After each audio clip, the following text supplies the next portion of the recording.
lights in. But for those that haven't seen it, those are all insulated and done and have all the pine wood on them. So we are. Hey, Mark, are you able to send Steve Tatro the link?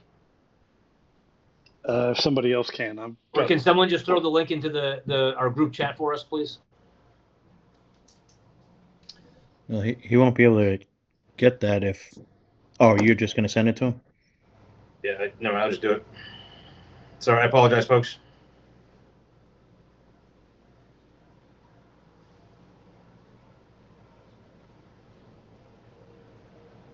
I'm running a small studio here when we do these. I know you are. I cannot spell today. I'll get better. All right. Okay, so we'll be doing all that stuff, and I just wanted to make sure everyone's tracking what we're doing for projects. And we have lots of little things to do around the property to round out the year. But those are kind of the big ones. During the all hands that I did with the newcomers, I talked about reason and season, and I kind of reminded me we haven't talked about it for a while here, and I just thought I'd cover it again. So every one of us that wants to be part of this board has a reason for doing what we're doing, and a lot of our newcomers shared their reason back when they gave their introductions.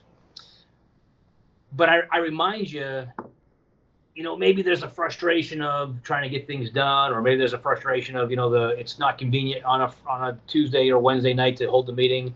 But just remember the reason that we're doing this, because as I think back to those days of when we started this, it's super powerful. But there's also a season in our lives, whether it be because we're retired like Alice and she wants to give back to the world, or whether it's folks that are dealing with PTSD like myself, and this is it's kind of the season that I need some help, and this is one of the ways that I get help is by surrounding myself with people like you that are willing to give and care. But we all have that reason and season. So Jason Parks is going to talk tonight about some changes for him and just some asking for some help. So I challenge you to listen to what folks are saying and pick up the water if you can. For those that are unfamiliar with starting a nonprofit, one of the things that we went round and round with back in 2007, as we formally started this nonprofit, was the audience that we would support, as we originally defined it, was what the IRS said is limited, meaning that if we took care of all of the fallen of the class of 98, that was what they considered to be a limited pool. No one else would graduate from 98, and they didn't like that. They were unhappy with that. They wanted to see a pool that grew. And so we told them, hey, look, that pool will grow as people pass away. And so I always thought, as we modified the mission over time, we grew our potential. We went from 98 to all West Point, to all services, to all walks of life from Iraq and Afghanistan. I never once thought we would have a whole nother cohort to take care of here as we start a war in Iran. And for those of us who have children in the military, myself, Tracy, and others, I don't mean to exclude anyone, I will tell you, I now know what my parents felt like 20 years ago. It is a scary spot to be in as your children face deployment, kind of in a world of the unknown. Tony's going to share some great, cool videos or pictures tonight of the lodge as it's making its kind of, Tony, maybe like what's it, like kind of a 2.5 version that we're on. So it's neat to see that come to work, and Tony's going to share that probably after I drop off. If you haven't caught, and Tracy, I hope you talk about it tonight, is our Survivor Week this year is focused on families that have lost not one family parent, but both parents. Maybe not both to active duty deaths, but have lost both parents. So that is a really special thing that we're doing this year. As I said, I only have about 45 more minutes tonight, so I want to turn it back over.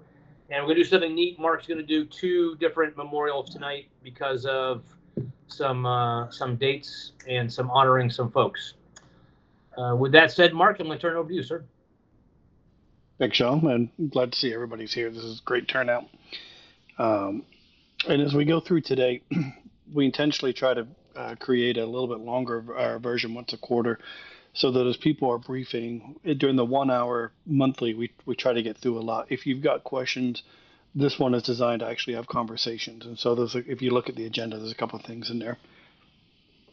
I got it. It's okay, Matt, if it's not. So I'm going to start off with Tim.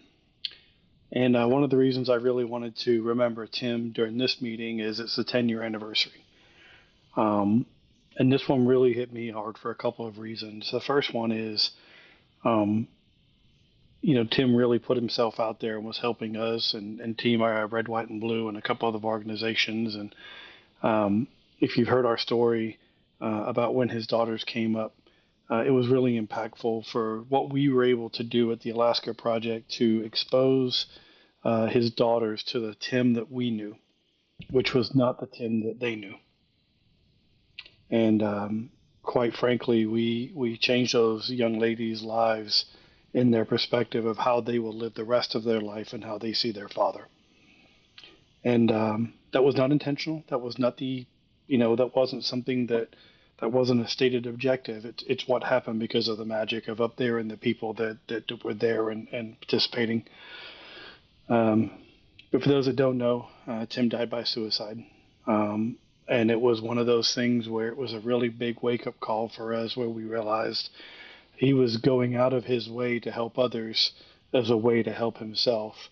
And as a class, we actually had a couple of instances where we actually helped him, and one very near close call, literally with folks around the world helping. But in the end, he lost the fight. But what it has done overall is if, years ago, it goes back to a conversation where Rock and I were on the call one day, and he gets into the call and he goes, "I love you." And I was like, "All right, man, I love you too." He's like, "No, man, I love you." So, okay, Rock, just quit being dumb. Yeah, I love you too. And he goes, "No, man, I think about this after losing my brother and everything else and talking to mom and dad. I'm going to quit. I'm going to quit putting this stuff aside, and I'm going to tell the people that's in my life what they mean to me. I love you." And that stuck with me. And it really goes through. And Tim was trying to make his connections and to explain what was going on in his soul, and we were that close. So you move forward with Kwasniak from '99, and he's the first guy after OJ from the '99 class when he had his murder. Well, it wasn't a murder, the suicide. Kwasniak was really pushing the "it's okay to not be okay," and that really resonates with me a lot. So as I think about Tim and I think about 10 years later, I just want to remember that what we're doing makes a difference in other people's lives. And if we pay attention and learn the lessons, then we can make this something more powerful for not only ourselves, but for others. And if you have any of his family on their Facebook and stuff like that, you'll notice that they're really honoring him, and what we did was a part of that. So I'll pause right there if there's any other comments about Tim. I've got a couple of small ones. Waiting to get promoted and getting promoted late. Tim sent me a message. I was in Afghanistan, congratulating me and a few of our other classmates, which meant a lot. When Tim passed, I served with a guy, I think class of '99, who was big into Team Red, White, and Blue. He contacted me after attending the wake, and he said the line was wrapped around the church like 3 times. It took hours and hours for people to get in to go see his family, which is a testament to his hard work and his effort and the impact that he had on that organization. He was beloved. I used to enjoy seeing pictures of him carrying a flag, running races and Ironman type tough man competitions and all those things. And he was always at the front carrying that flag and was very proud. And I think we were all very proud of him and what he had done. And the final little tidbit, when you donate, to West Point, you can do something in honor of a fallen classmate. So I didn't realize this, but I had put Tim down in in memory of that donation that I made that particular year. So they notify the families when someone makes a donation. I think it went to Tim's ex-wife, and then she let his dad and mom know. And his dad got my address and sent me a very nice handwritten letter thanking me for remembering Tim and for making that donation in his name. And he gave me a little bit of an update on Tim's daughters and his family. And I wrote back to Mr. O'Connor and Mrs. O'Connor and thanked him for the note and tried to keep in touch with him. You could still tell the pain in his words, and it must have taken a lot for him to write me that letter, but I certainly appreciated it. I never met his folks, but I'm sure they're wonderful people if they raised Tim. He was a great man, and I miss him. Yeah, the only thing I can add, Jim, is I was there that night, and you're right on. So many people were there that showed up, and it's always hard when granted, when it's like open casket and you're seeing folks and it's not how you remember them, and even things like this tonight are good just to talk about the remembrance and the good things. So it's helpful. That's how I remember him, that picture.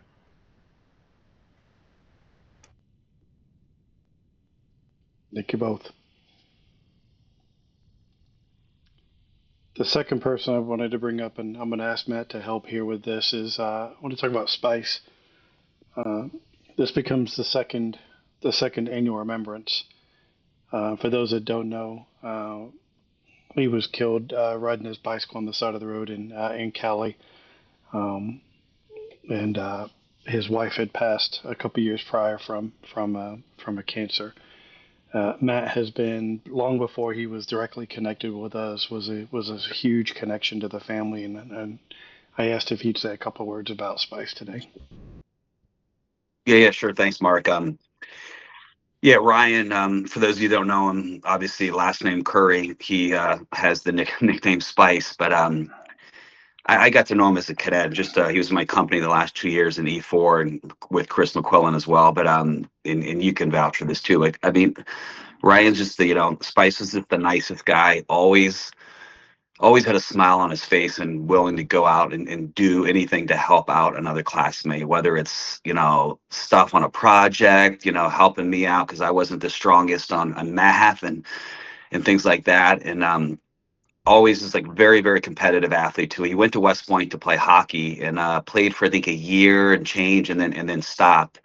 But from Michigan, just always talking about Michigan. And then we were able to hang out too. I was at Fort Lewis with him for a little bit. We got to spend some time there, and then ironically ended up in Southern California. And I was in the wedding with Megan and got to know her. And I think we call it, what is it, the 2% club? If you have your girlfriend from high school and you stay with her all 4 years, well, Ryan did, and Megan was just an angel and fantastic to be part of their wedding. And they were over here at my house for the Army Navy game years ago, and then she passed a few months later, ironically, tragically on the same day, March 17th.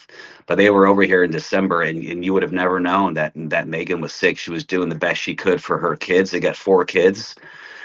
They're all older now. You got Connor that's growing up working, and then they got 3 daughters, Caitlin, Casey, and Cameron, and they're all in college together. And you can just look at the kids and talk to them for about 2-3 minutes, and you'll see just the great job that Ryan and Megan did. And yeah, just tragically, it was a late night bicycle accident. He hit a pole and went over on his bike and ended up breaking his neck, and that's just almost makes it worse. It's just tragic and not being able to say goodbye to him. But his kids, fortunately, are they've got a lot. The family's done very well, and the grandfather's still around. And aunt lives in Northern California, so they still stay in touch with the kids. But just to lose both parents like that, it's just heart wrenching. And but we're gonna get them up to Alaska. They do have interest. I just think this summer it couldn't work out with all of them. but they do have interest to come because I just talked to Connor about 2-3 weeks ago. He's at their house, their ranch in Montana, doing a lot of work lately. But I still see him every now and then when I head down to San Diego. And yeah, thanks for honoring them. Any other comments for Spice? All right, thanks. Any other comments for Spice? Good dude. So if you would join me in just a moment of silence.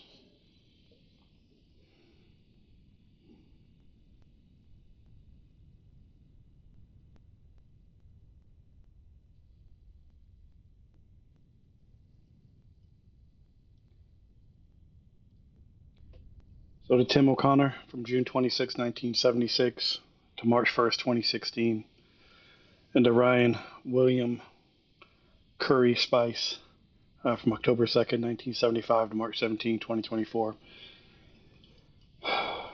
Rest in peace, brothers.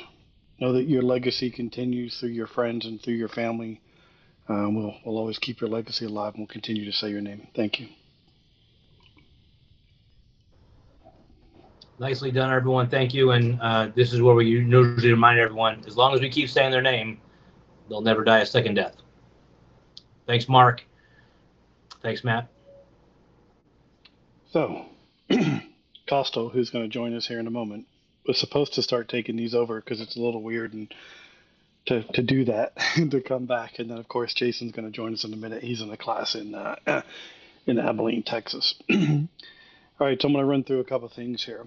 Again, if you've got questions, bring them up. It's a little bit easier during the quarterly. Our rules are the same here. No change what we've talked about here. And we had our February notes from the monthly meeting. I didn't see any notes or any change.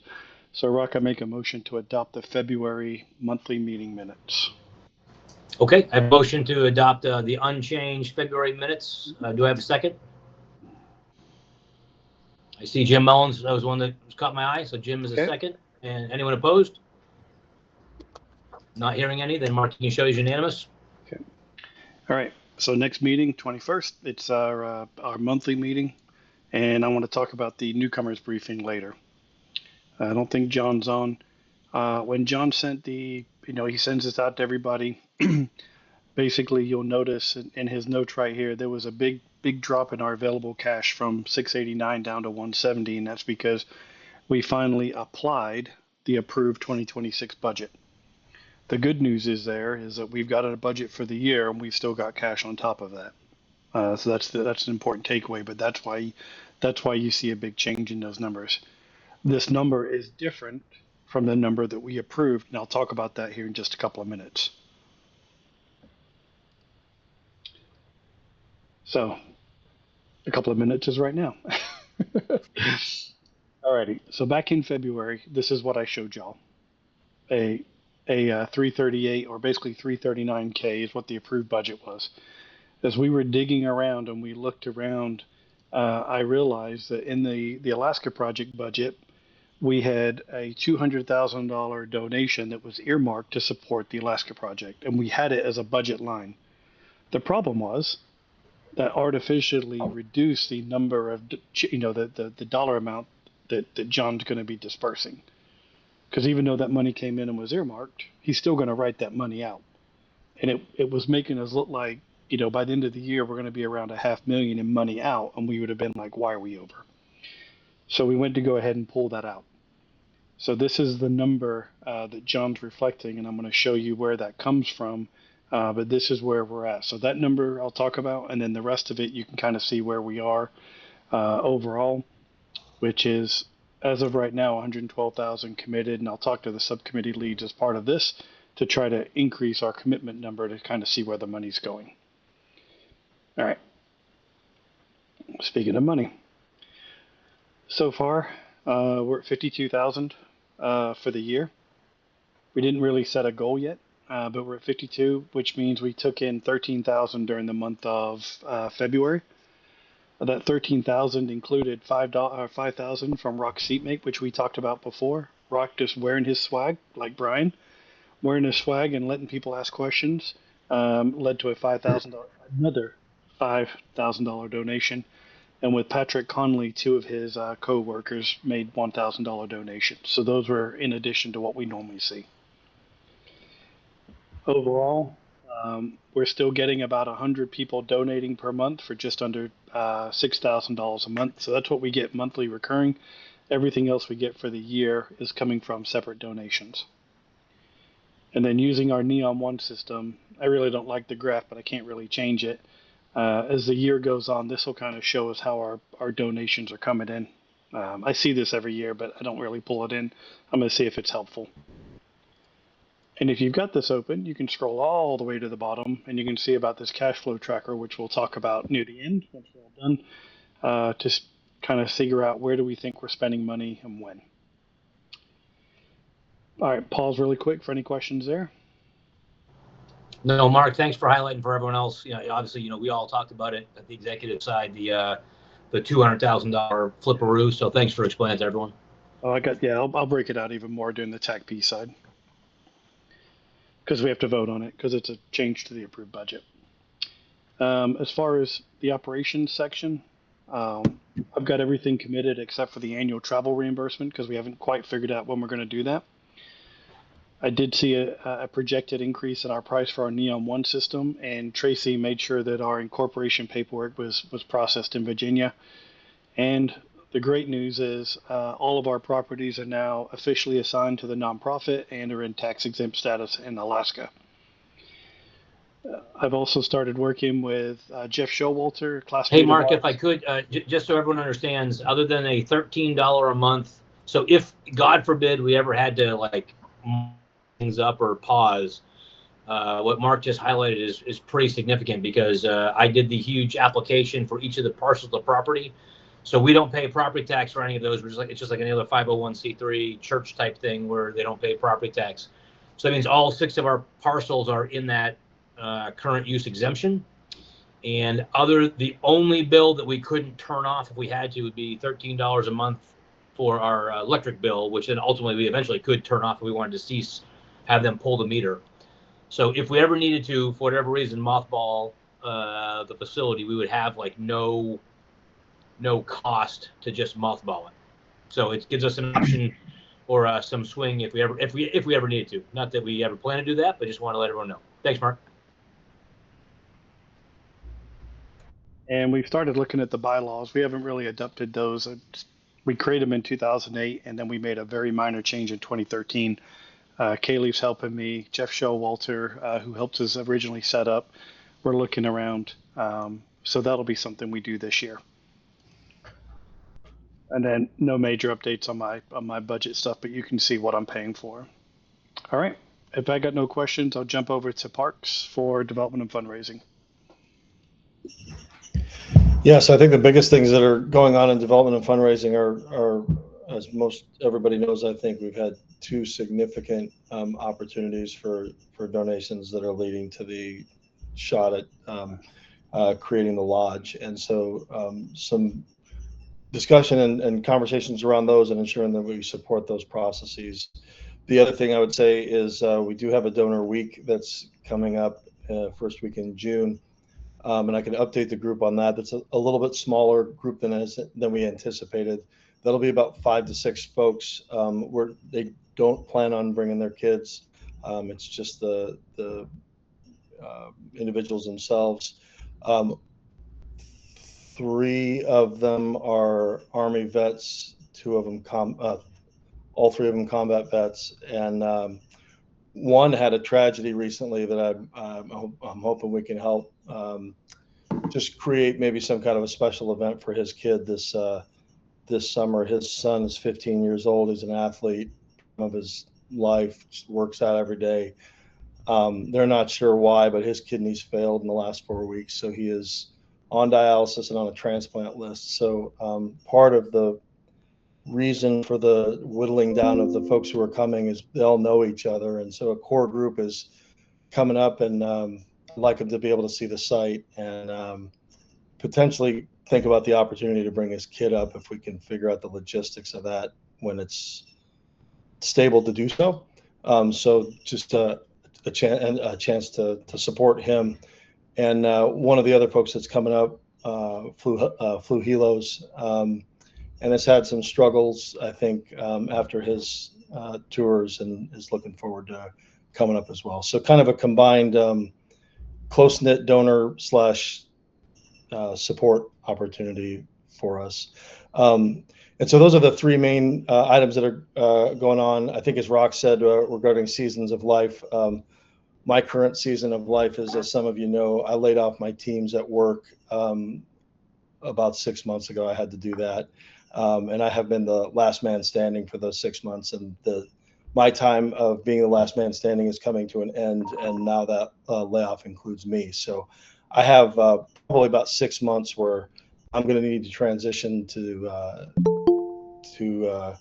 whatever happens next. And that takes an already deeply limited bandwidth for me to do this critical work, and squeezes it further. So Michelle's and Brendan and I have been, and the two of them have been putting up with my disorganization and already limited bandwidth.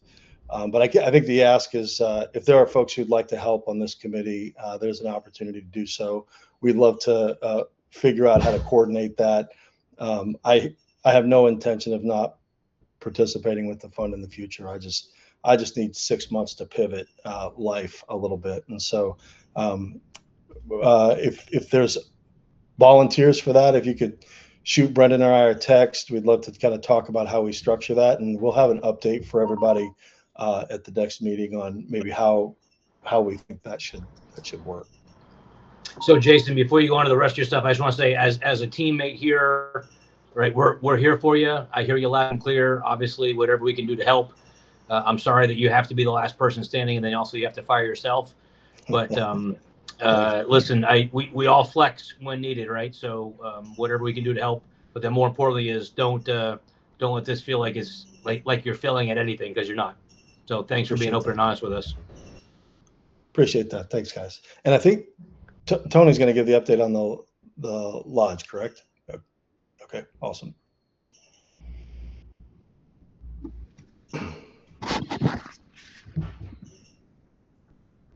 All right, good to see everybody.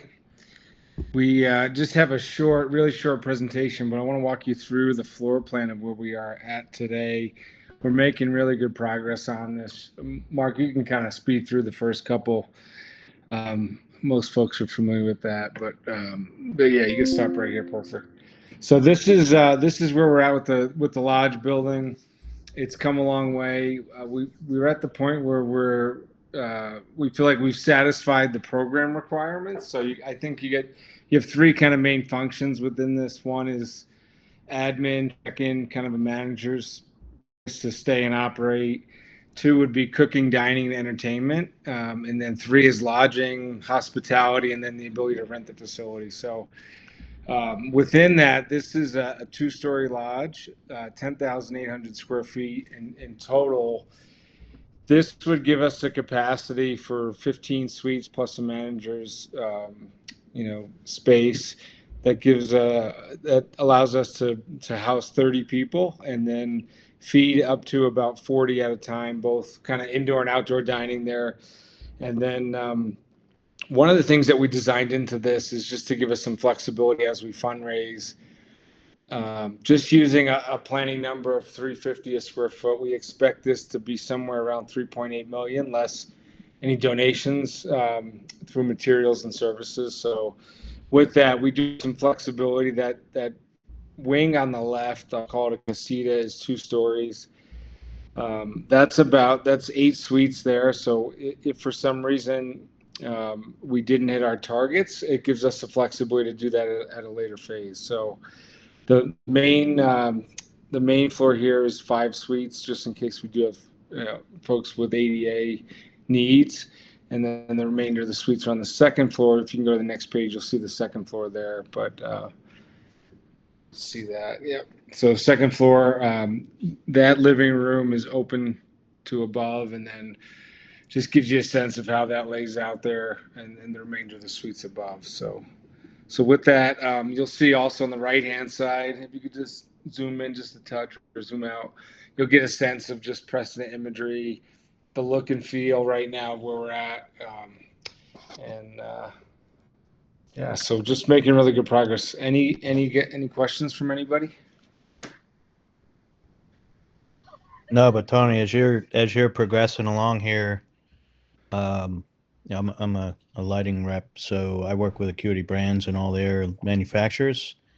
Okay. And as we're getting closer on electrical plans and all that side of it with the architecturals and the electrical set, if you can include me, I'll approach them to see if I can get that portion from them as a donation to us.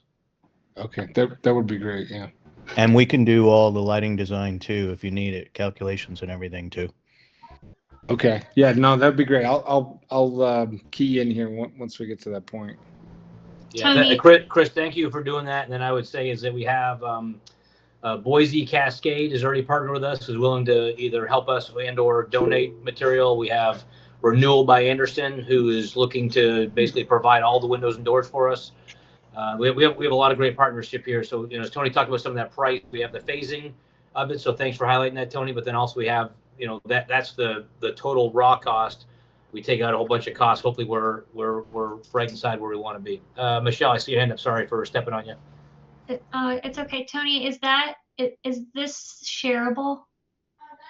Yeah, you can share this at this point. I think we feel pretty comfortable with where we're at. I think the next step for us is to take this and then elevate the exterior, kind of following the Preston imagery look and feel, but then put a real exterior to this design.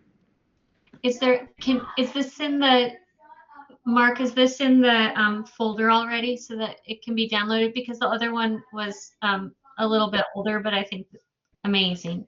Thank you. And this is good because this will help us as we're tweaking that the 2-pager. This is awesome. Like, yeah, it gives us a lot better drawings and renderings. And on behalf of the team, Tony, I'd like to say thank you to you, to Dan Crane, and I forget the other Dan's name, but thanks for all you're doing for us, Tony, in this realm. This is fantastic. And I will say Mike Bianski's very upset there's not a place to park a trailer where he can sleep in a cot by himself for like a month because he's so used to doing that. Right there. Mike, a couple of summers from now, you might be living the high life, brother. Mark, is this an open thing that can be shared with everybody, or we're allowed to download it? I'd say download it. I think if you tried to share this link, it probably wouldn't work outside of people I've given permission.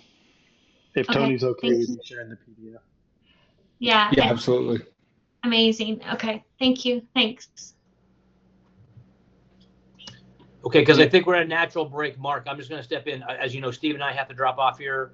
So I'm going to just cover a couple quick things and then offer up any questions for me directly. So, Mark, could you just make sure that we go back and just talk about that date in the summer for maybe doing our in-person and paying for folks to come up to Alaska rather than going somewhere random, if it works, right? So just talk about that again. We talked about it at last month's meeting.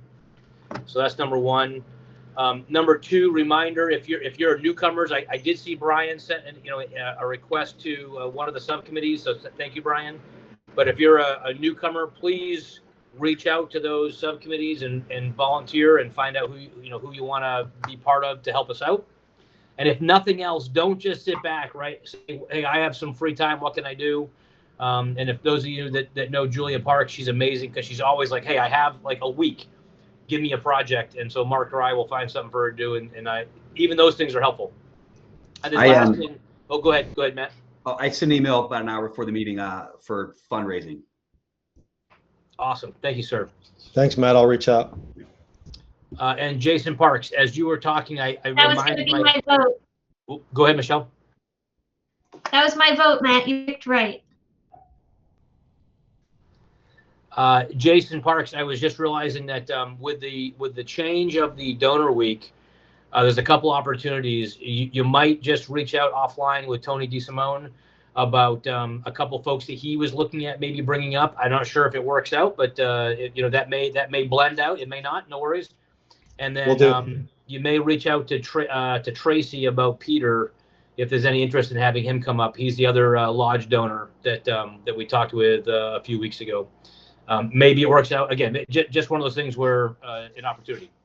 Will do. Okay.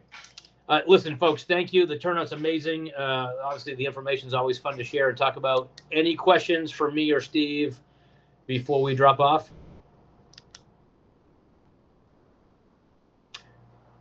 Okay, Mark, you have the concert, and thank you for everything.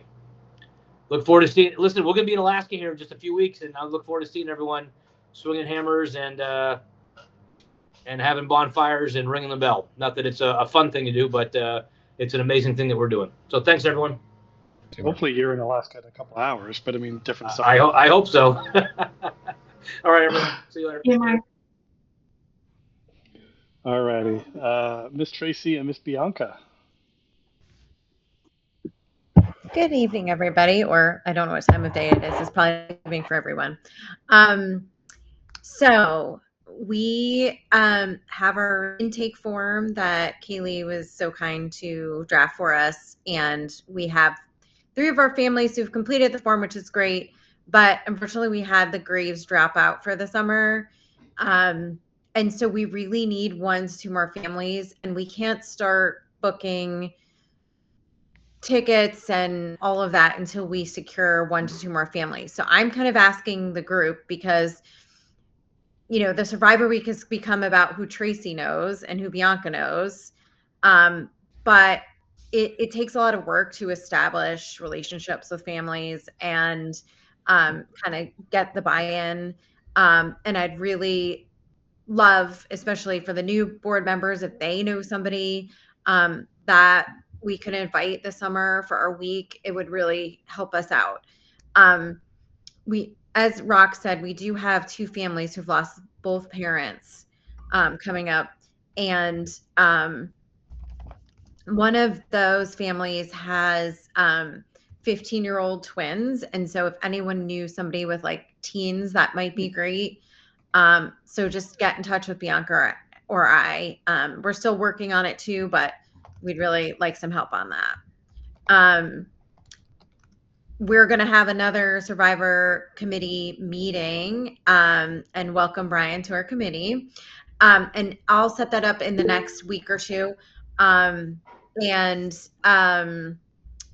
We'll get all of those details ironed out. We're ready to start book plane tickets. Another project, which I didn't put in this notes, but I was at the TAPS gala last night and met the CEO of the Fisher House, who's in charge of the Hero Miles to get us plane tickets. So if anyone wants to take on a project, I can get that contact, but we're trying to get these Hero Miles with airlines to give us some free tickets to help with some of the travel. So if anyone's interested in that, sort of an aside from the Survivor group, that would be really helpful. And so, yeah, that's where we are. We are going to have mental health professional at our week, so we're working on expectations for her and what we want for her. If anyone's interested, we have our week outline. It's laid out in the subcommittee folder on the share drive, and it's labeled 2026 Survivor Week. So you can see what our week is looking like. We constantly edit it when we make changes. So that's all I have. Bianca, do you have anything else you want to add? I do not. I'm still waiting, but I can let you know later for one of the participants. I haven't gotten the intake form yet. But I'm also out of Survivor families. Like I asked everybody I could think of, so, so they all have plans already. Well, we will approach TAPS for a fill-in family if we can't, but I'd like it to be someone that we know. And it's hard because, you know, people make plans and then people don't want to plan early, and we don't always know what week we're doing right away. So it's tricky and it takes a lot of time to kind of develop that relationship. So it absolutely does. What's the week again? It's July 5th is the start of the week. And thank you, Brian. Welcome. I just wanted to show that she said what it was, and I was able to find it in the drive, just typing it in. Didn't work as quick as I thought it would, but it worked. All right. Anything else for Tracy and Bianca? Nope. Thanks, Sean. All right, Mike, before you jump in, I need to talk about the money stuff. And I take responsibility because it was my formula that, actually, I'll just blame it on you and say you broke my formula, but I'll explain it, even though it was all me. And Tracy, you see, Matt said he'll help out with the Hero Mouse. Awesome. Thank you. I'll get that contact for you. All right, I'll just put that right here. Just, alrighty, that'll help. Oh, come back. There it is. Okay, so I kind of mentioned this already. So if you're familiar with Excel, when you type in formulas, you get this pretty little box. And as I was talking about this $200,000 line of credit we had that I needed to remove, which you kind of see right here, this yellow line, when I was updating it, I was like, I check these formulas pretty often, and I somehow missed this. So when I was going through it, it was missing the first 7 lines, which was about $195,000 worth of costs, but there was also a $200,000 credit. So it almost muted itself out. But in the end, we had approved $193 for the tech fee, and then we added $300 in February for the Garmin, the little GPS emergency thing. So by the time I fixed the formula and captured the extra $195,000, removed the credit, that actually changed us from 193 up to 389. So those were some changes that had to happen. It was always there and it was always shown. It's just that the math didn't math. So I've got 3 things that I'm going to do. I'm going to make a motion to update their budget for from 193 to 389. Then I'm going to ask to add the spy point camera system and the blink camera system. So this is fixing my mistake. Then we're moving over. Rock has been paying out of pocket for the game trail cameras and the cameras that are around the property looking at our key stuff for security. He's been paying for those personally, and we need to capture that and pay for it. And so then that's what it'll change it to. So 2 motions. So I'm going to make a motion to approve the budget to fix my mistake first, if I can get a second. I'll second it. All right, that's Jason P. And well, before I do that, any questions about what happened and what I'm asking? I should do that because this isn't $10. Okay. And I'm not supposed to call a vote on my own stuff, but is there anybody that has a concern or an issue with what I did and approving it?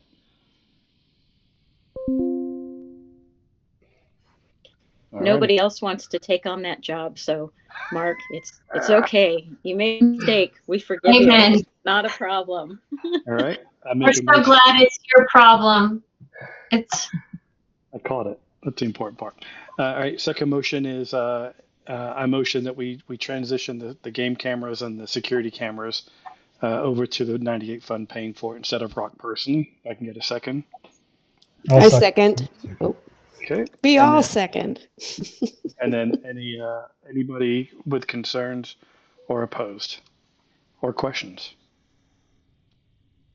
All right. Thanks. So sorry, I had to get that fixed, and it was important I was transparent with y'all. Okay, Mike, go ahead. All right.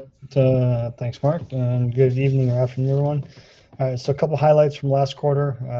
Julia Parks did a outstanding job and cobbled together a whole bunch of documents that we've been putting together for a couple of years now and really turned into a coherent SOP for the week leads for the summer. It's everything from the 30, 60, 90-day checklist of what you have to do in terms of getting prepared to lead a group to what you do on site to how you close up cabins and winterize the property for the season. So it's one document. There's several links in there. All the documents are on the shared drive. I sent out the document last night with a link. Yep. Thanks, Mark, for highlighting that. So everything's in there. I am sure there are a few errors or a few things that could be tightened up. If there are, let Julia or myself know, and we will happily consider the edits, and we'll get after it and make it a better product. There will be a hard copy on site this summer that you can reference, and you can write notes in there like, hey, this should have been B, not A, or turn left instead of right, whatever the case may be. And then at the end of the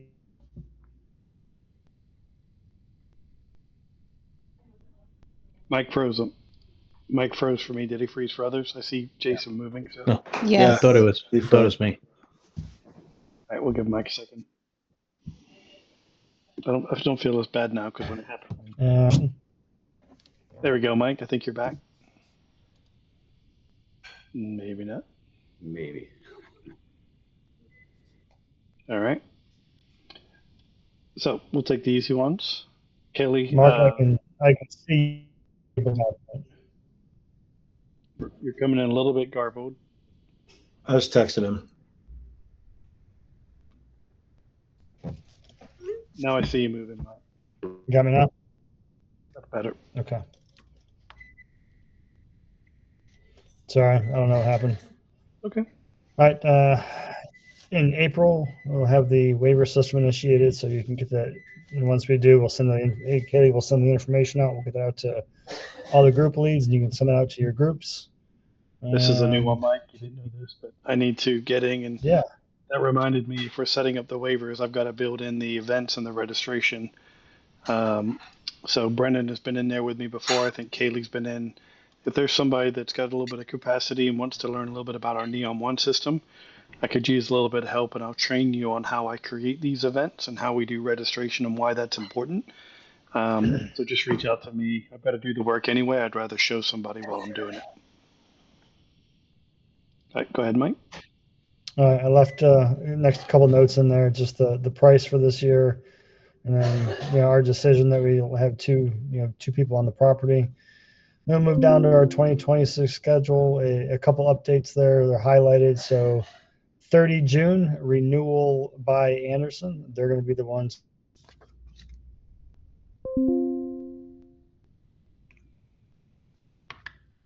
Oh, Mike froze on us again.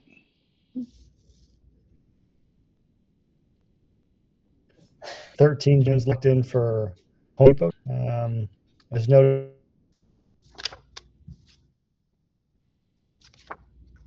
is now open. Hope Church postponed to 28. And now we have 19 through 25 July open. And Chris, if you could confirm Wounded Warrior Project wants to move to next year. Is that correct? So, Mike, we lost you for most of that. We right after renewal by Anderson, and then when you pick back up at 19 through this right here, you're asking if Wounded Warrior's moving. Wounded Warrior, yeah. I mean, Chris sent me a note. It sounded like they're moving to next year, but not 100% certain. But I think that's the case. Yes, that is correct. Okay, thanks, Chris. All right, so Mark, you can get that opportunity to help there. Now, all right, we have the date changed slightly for TAPS. It's a little short on the back end, so 26 July to 31 July. That's a opportunity to go up there and help. Also, any of those weeks that are now open, if you were planning to go up there, feel free. You can still go up there and do some work with Jeff Putnam on the property. We need that. And then lastly, we've locked in our closing week. It's going to be 31 August through 5 September. All right. Any questions from Mike? Mike, I'm going to show the calendar while people are asking you questions. Okay. Hey, Mike, Rock said that there's quite a bit that could be done on that 19 July week. Yeah, absolutely. I know that Paul Holinek already, he's got 3 coming up. So we can just figure out what the task would be for that week to be able to crank them out. Okay, awesome. If anybody else wants to go up, especially new members, it's a great opportunity to get oriented to the property and how things work up there without the additional stressor of other folks who are there. Any other questions? And the only other thing before we move on to marketing is if you're a weak leader, just can't emphasize enough, if you know your requirements, reserve vehicles now because they go quickly. Yeah.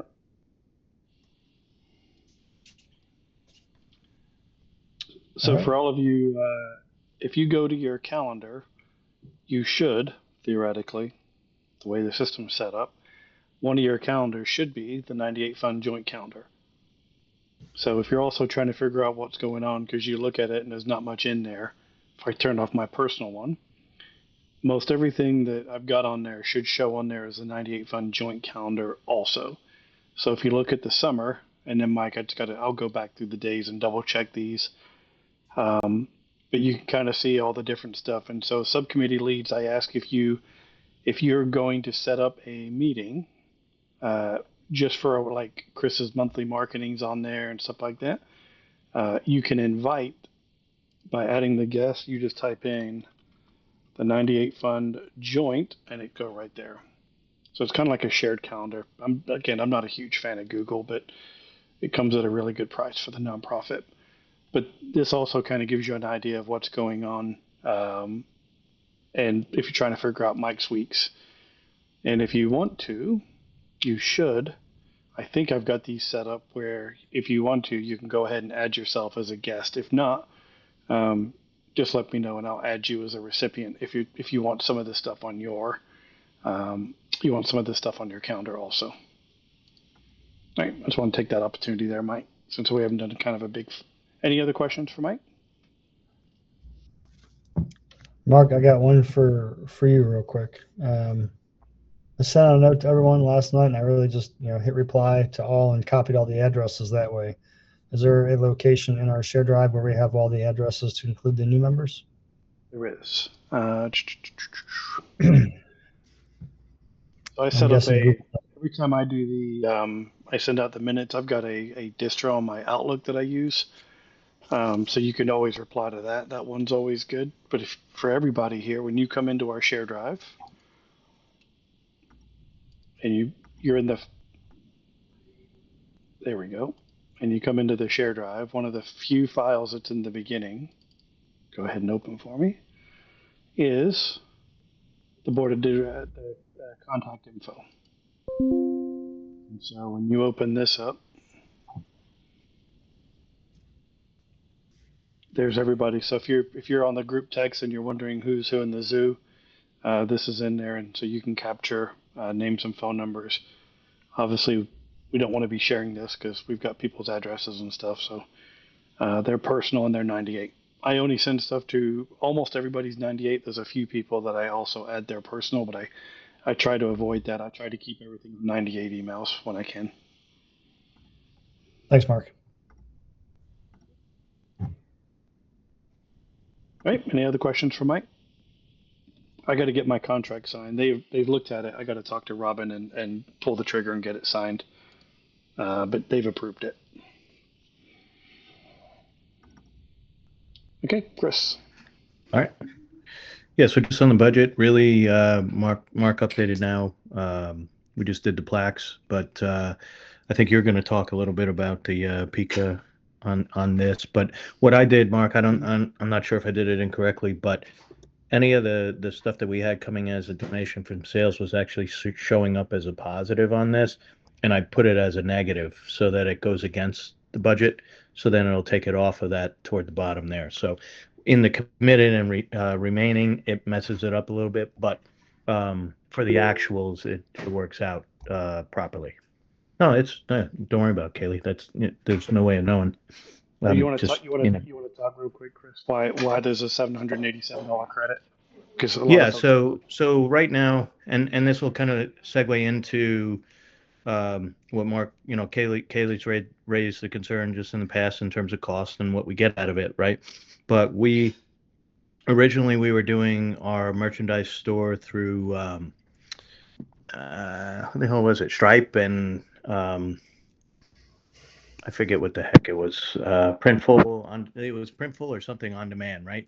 And what we found was the merchandise just wasn't on par. Like it just wasn't of good quality. So a family friend of ours has a marketing company that they do merchandising for companies.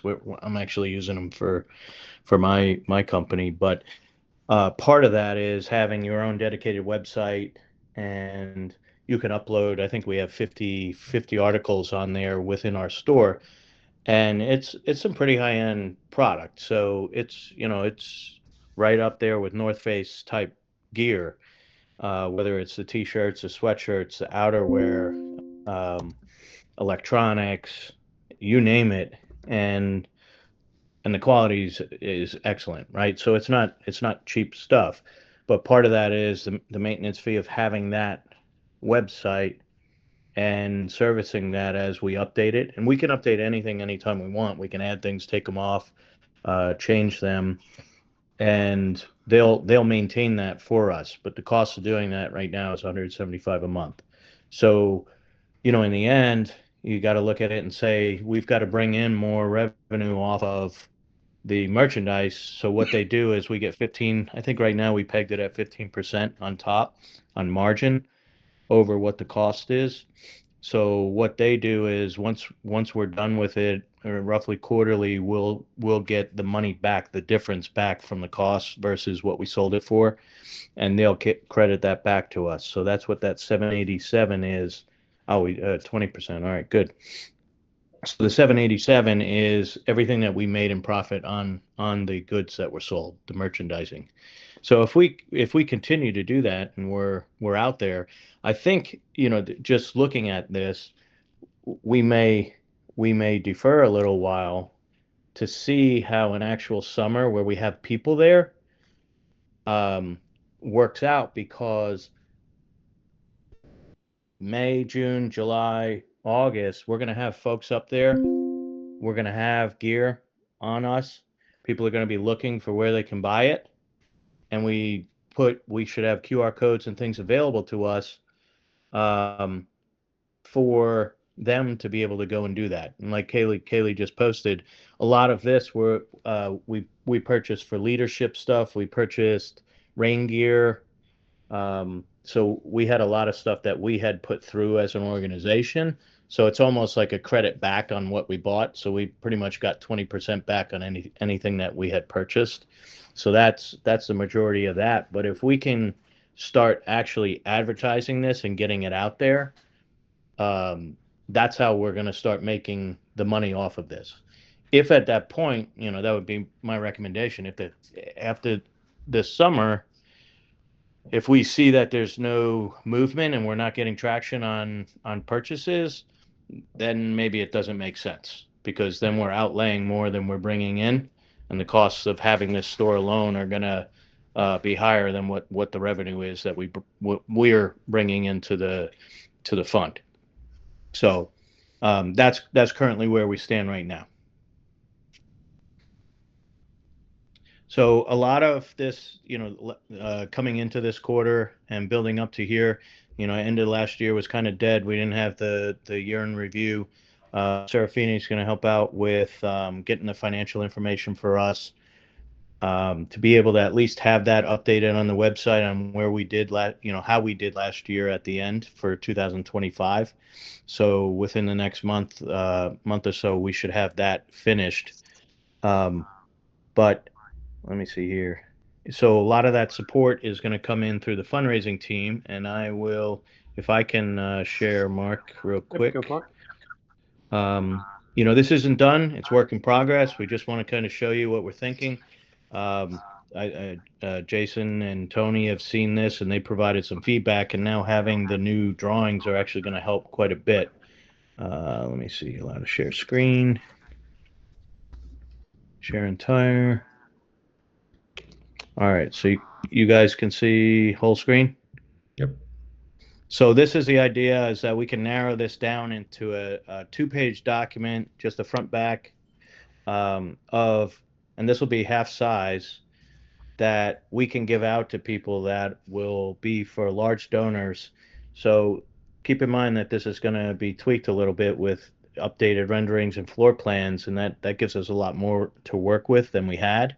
But really, what we want to do is to show people that, hey, we've got fundraising goals here. This is what the space is going to be used for, and this is who it benefits. So this is kind of a very, concise document. It's not like the year in review where it's 8 pages long.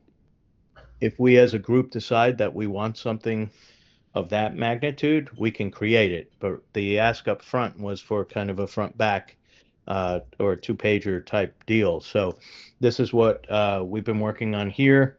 We got some feedback. We're going to increase the fundraising goal, like, hey, go big or go home. We're going to pop that up to 4 million. That covers the 3.8 that Tony said, as far as the idea of what we can build. And who knows, we can phase this out and bring it in. I think that if people see that they're putting money in toward a goal, we've got QR codes there. Mark is setting up within Neon One campaign so that we can see here, so that we can start tracking how we're doing toward this. And I think that's the biggest plus that we got out of that Neon One system, is that we can do directed campaigns and figure out what revenue is coming in from those. All right. On that, it's what one of our goals right now, as we tweak the website, the executive members of the board are the main, I guess you call it bios or images on our site, and we would like all of us represented on there. So it would be very helpful if everyone can provide a photo and a bio that we can include on the site. So we would like to have that done over this next quarter. So I know Kaylee had reached out in the past, and I know, well, we've done it a few times. We just haven't gotten all the information. So if you can get that into us, that would be really helpful so that we can crank that out. And then lastly, the one thing that we're always talking about, and I think that we need some new minds and thoughts, are around social media and how we can do it, because we're all old folks trying to crank this out. And we try, and I think Mark does an amazing job on his side and what he's posting, but there are a lot more people that we can reach if we do it effectively.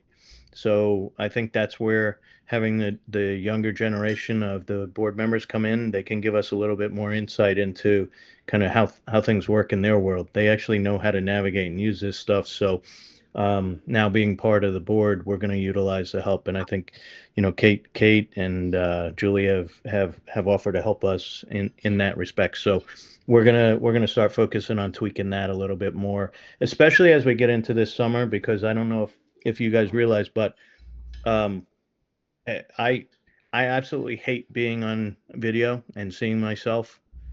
And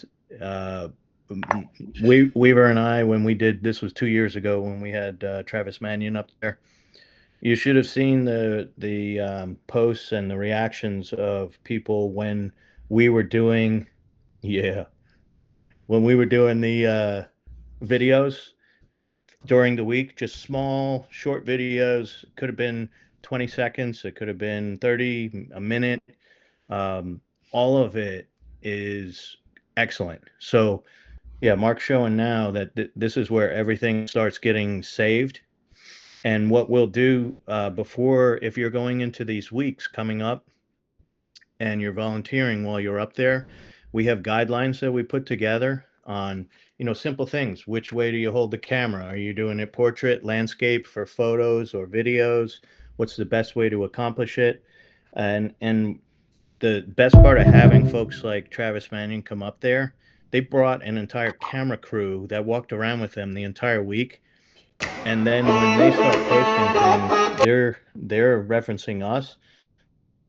But even better than that, we get to see how they're doing it and what works. So we need to do something like that. And that's really what our goal is for this summer, is to kind of up the ante a little bit on the social media side. So that, Chris, is that like if you were able to get camera funds there, are those all expected to come up as donations, or are there budgets for that? for what? Like if you wanted to bring like a professional camera crew up and do like a documentary, when any of that happens, is that all we find volunteers for that, or is there a budget for that? Really, it's us doing it. And so Travis Mannion brought their own.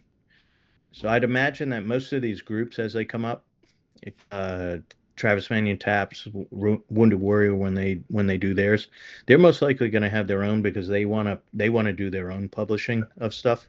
Sure. We do have some we have in our budget for the Survivor videos that we have. Yeah. But we haven't planned that into weeks, like the normal weeks. So a lot of it is going to be relying upon us to do it. I only ask because last year my younger brother, he's got a video production company and they just won an Emmy. And I don't know what he'd be able to do, but whatever it would be, it'd be pretty quality, I'm sure of it. The challenge, Ryan, what we ran into is, so Jess provides us a lot of support and a lot of the videos so far. She does it at such a discounted rate. Sometimes when we ask, like, what would this cost if you weren't doing it for us, that price is significant. Yeah, that's what I figured. I don't know. I just think. Yeah, like for instance, I'm trying to think. We did some videos, and she came up and videotaped the survivors at Munkid's house. And we came up for the game, and when she did that, if we were to have hired someone, it would have probably been about $20,000. And she did it. I mean, we covered her travel costs, but geez, just as the production and everything that goes into the editing is crazy. So we tried to build some into the other budgets for Survivor stuff. It doesn't mean we shouldn't ask those questions to find out, right? Because who knows? Maybe someone will say, you know what, I'll do it because I want part of this. Yeah, that's what I was thinking. Right?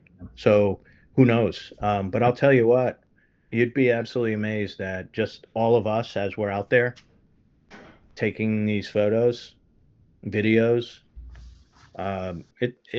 You get some really neat stuff. And especially if the participants are willing to share theirs.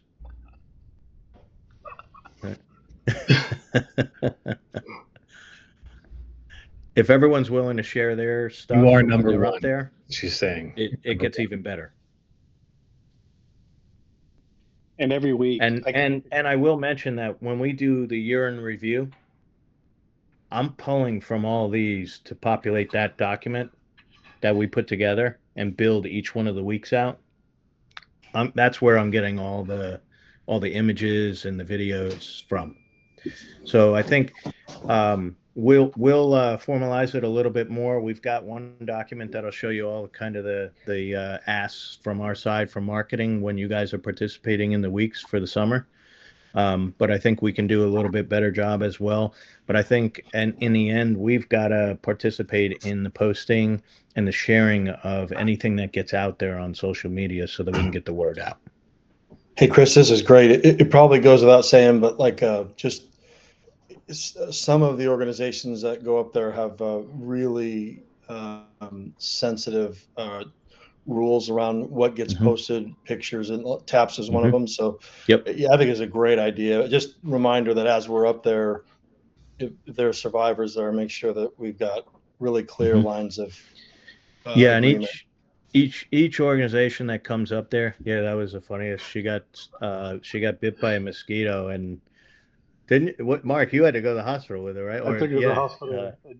Angela, Steve's wife, and she was like the whole way to the hospital. She's like, I'm fine. We're like, no, you're going to the hospital. You're like, no, you look like Rocky. But Jason, that's a good point. And what we do is we ask each one of the groups what we're able to do. We ask them what we're able to publish. Most of them come back with guidelines to us, and they'll say, if you're going to do this, you have to send it to, this email address or website. So before we actually put anything out there, we get their approval. So for Jason's point, we intentionally didn't collect anything, and then afterwards we reached out and we said we would like something, and then this is what they shared with us after the fact. So this is what they decided to share, and we were very careful to during the week, because Jason knew this and had the conversations ahead of time. Everything we posted that week was he captured pictures with weren't people's faces and stuff like that. But for everybody, when we're out there this summer, or for any event that you're a part of, it's, I think, Mike, you were asking about this the other day. It's quite simple. All I do is I create a folder, year and month, what your group is. I open it up and I share the Google link, and then anybody can go in there and start dropping pictures. Um, and then ideally, the week leads are communicating with us daily with a couple of like key pictures or a little bit of context, and then that helps us generate content for the social media. But it's that easy. And if you want to see old stuff, well, there's all of our old stuff. This is one of the benefits of using Google, is because all of this is for free. There's a lot of pictures. There's a lot of data in our stuff. So, I like the idea, Kaylee, that it's possible that one thing that we could do to help the weeks as we're doing them is maybe to just have a pre-made, 8.5 by 11 sheet that we could come up with a design for that has a QR code and just text talking about, to be able to upload photos or videos to use that, and then have it drop right in. So I think that might be a good thing to do. This way it's up there. Whoever the leader is for that week, go ahead and print out 15 copies and then just have them available, taped up or posted somewhere. Chris, I got a question. For the pictures, is there anybody that would be responsible for posting them? Or are you going to post them by the week or as they happen, or do you want to do them after the fact, after they've been culled through, so to speak? Are you going to be posting stuff to Facebook or Instagram during that week? Mm-hmm. Ideally, Mark, Mike, we're doing it. Yeah. Ideally, we're doing it daily, Mike. So if you're there and you're getting some good pictures, again, as long as there's not a sensitivity, you're going around and getting some great candid shots. You text us and you say, hey, a couple of key shots from today, a little bit of context, and then we'll generate something, because something is a lot better than nothing. Yeah, it's that easy. And it's also helpful too. So there are two different ways of doing this, right? We as individuals are up there supporting it. So if I'm up there on my own, I can be posting to my own site and then tagging the 98 Fund. And then what the 98 Fund is, we'll see that and then we'll put it out as well. And vice versa. So if you've got stuff that you want to tee up for us to put out there, we can do it. But you can do like a live stream on Facebook or Instagram, whatever you want to do. You could put that out there yourself, referencing us, and then we'll kind of get flagged on that, see it, and then act upon it. So you can do both of those, and I think it's effective for us. The more we do that, the better it is. And then all of us actively go out and like, share, and then boom, now that's how it just balloons.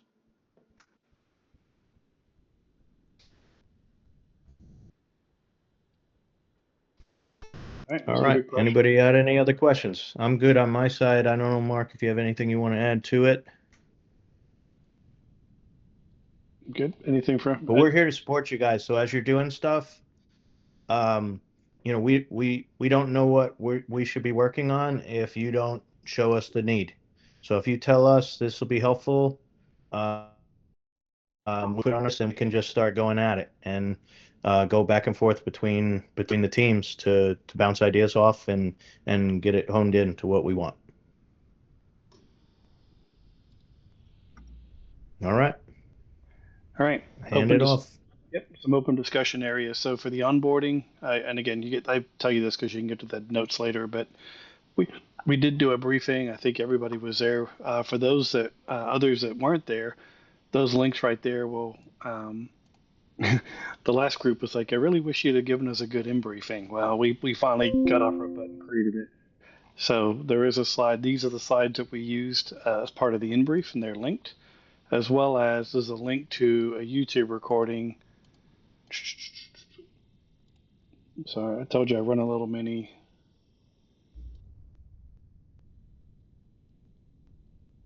All right. I got way too many things open. I closed it.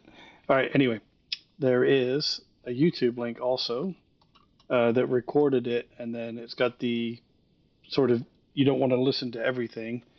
It will actually show you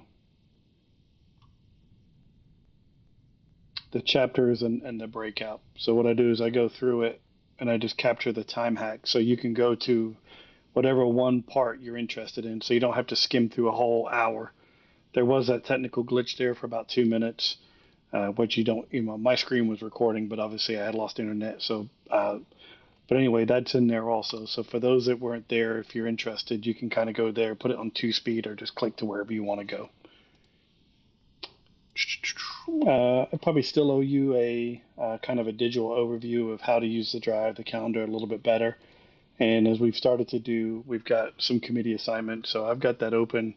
And once we get through a couple of these things, if I can stay on if you've got some ideas and you want to volunteer. Rock had sent out a note that, so his dad, First Sergeant, as most of us call him, his Vietnam unit, 3rd of the 197th FA, they dissolved themselves as an organization officially last year and donated whatever funds they had to us as they officially closed out their nonprofit. They're going to come out there and do a ceremonial sort of transfer and honor some of their fallen from the Vietnam War. So that's been pretty cool, and that'll be the week of May 11th. All right, so budget stuff. This is probably more for the subcommittee leads, and we've got John on here. So as soon as I say this, John, I'll ask you if you got anything for the group. I give them your kind of contents of why the budget changed, or the financial report. So what I did here is, this is at the very bottom of the budget. It's got a little line for each of the subcommittees. And then the gray off it on the right side is capturing sort of what we're expecting to spend. So you can kind of look throughout the year and figure out where's our cash flow. It's very immature right now because we don't have a lot in here. We've only put in about 100K of our expected 500K. So subcommittee leads, as you start to look at this, if you know when you're going to be spending money, I ask you just to put it in there. 1 second, Sean, I see your hands up. So like this is our Neon One subscription, so if I know that there's recurring funds, or, we're going to have to pay for our D&O insurance in May and stuff like that. But when you start to lay out your budget over time to the ability that you know it, what that helps to do is start to predict what our cash flow is going to be. Now, John's not managing our cash down to the penny, but it does give a decent idea of, where we're at. And it gives us an idea on the back end of this. The reason that we capture such a detailed budget is because each year we're trying to figure out what's the actual realistic cost of us running the Alaska project and being a nonprofit. Because as we reach out to these organizations and they're using it, we're actually operating at a deficit. So we're trying to better capture all of our costs and our things that we're spending, so that we can come up with a more appropriate price that we're asking them to pay when they're on site. So just want to show that. Jeez, Mark, you must not have been in the systems engineering track. Just saying. Engineer management, baby. All right, Sean, you had a question? No, that was an accident. Oh, okay. All right, so that's it for that. John, I'm going to ask if you've got anything for the group, and then if there's any other open discussion, and then we can hit committees if anybody else wants to talk about that. But we're at the end of the submitted comments. This is John. No, nothing to add. Thank you. Thank you, John. What else is out there? And Mark, everyone knows that on the documents you sent, or even on the invites, like it has the description of each of the committees. At the very end of the minutes, I know it always has that in there, and it's good if anyone has questions about each committee, it's at the very end. A little outdated, but it gives a good idea of what we were thinking. Yeah. Pretty close. All right, our first quarterly with everybody on. Great updates from all the subcommittees. Thank you. What else is out there?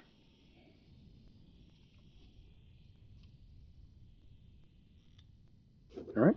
I won't hold you hostage. I will stay on if you need anything. I'm glad to answer any questions after the meeting. And thank you very much. I appreciate everything you do.